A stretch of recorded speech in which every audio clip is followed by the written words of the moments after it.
It was a special holiday on the island of Sodor. Bertie the bus was working harder than ever before. All the engines were busy too.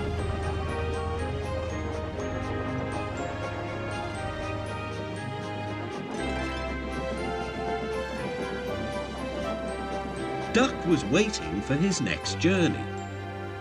Near him stood a red bus, but he didn't look friendly like Bertie. The bus growled as he gazed at the happy passengers. "Stupid nonsense," he grumbled. "I wouldn't have brought them if I'd known. I'd have had a breakdown or something." "I'm glad you didn't," smiled Duck. "You'd have spoiled their fun." "Ah, enjoyment is all you engines live for. One day railways will be ripped up." Duck felt shocked at such an idea. "We have a friend called Bertie, and he's a bus, but he likes the railway. Sometimes he teases us about it, but he'd never want to see it ripped up." "Huh," growled the bus. "I know Bertie. He's too small in size to be of any use." Duck took no notice.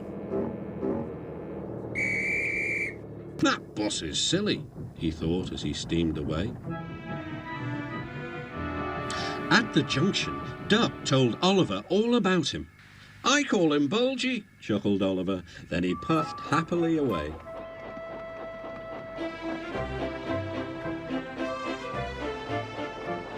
But that afternoon, when the two engines met again, Oliver was no longer laughing. "Bulgy's friend has come," he said. "He's rude too. He's taking Bulgy's passengers home so as to leave Bulgy free to steal ours." "But he can't," objected Duck. "Bulgy says he can get them to the big station before us." "Rubbish," replied Duck. "It's much further by road." "Yes," continued Oliver, "but Bulgy says he knows a shortcut."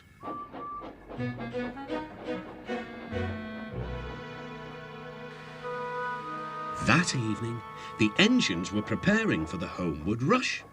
"Where are the passengers?" they wondered. "Look!" shrilled Oliver. "Look at Bulgy! He's a mean scarlet deceiver." Bulgy was wearing a large sign saying "Railway Bus." "Yaboo snubs!" he jeered as he roared away. "Come on," puffed Duck to his coaches. "Let's see what he's up to."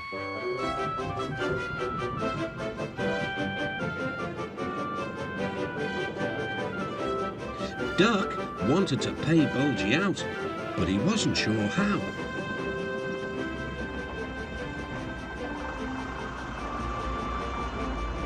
Then, in the distance, Duck saw a man waving a red flag. That meant danger. The line here crosses a narrow road, and there was Bulgy, wedged firmly under the bridge. "So this was his shortcut," chuckled Duck. "He tricked us," shouted Bulgy's passengers. "He said he was a railway bus, but he wouldn't accept our return tickets. He wanted us to think railways are no good." Duck's crew examined the bridge. "It's risky, but we must help the passengers." "Passengers are urgent," agreed Duck. Duck slowly and carefully set off across the bridge. Bulgy wailed as he felt the bridge quiver.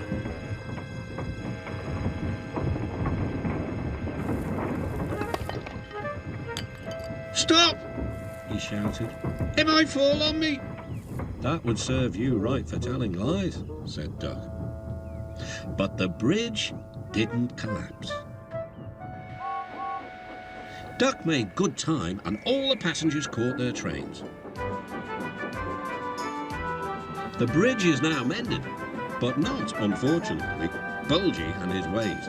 He never learned sense. He's a hen house now, and his lies can do no harm. The hens never listen to them anyway.